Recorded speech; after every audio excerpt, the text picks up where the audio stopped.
Hi, friends. I'm going to read you a story called Zoe's First Book of Seasons. Zoe loves spring when everything's new. Baby birds chirp and pink flowers bloom too. Grover knows summer brings friends full of fun, plus beaches and swimming and plenty of sun. Zoe wonders, what do you like to do in the summer? Grover's at the beach. Do you like the beach?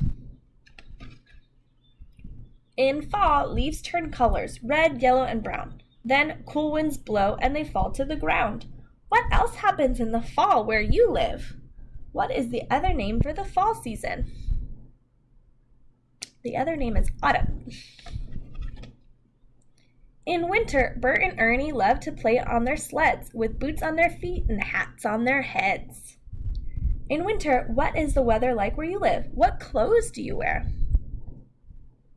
It doesn't really snow here, but we could wear hats because it gets cold and it rains a little bit. Winter, spring, summer, fall. Which season do you like best of all? The end. I hope you liked the book, friends. See you soon. Bye.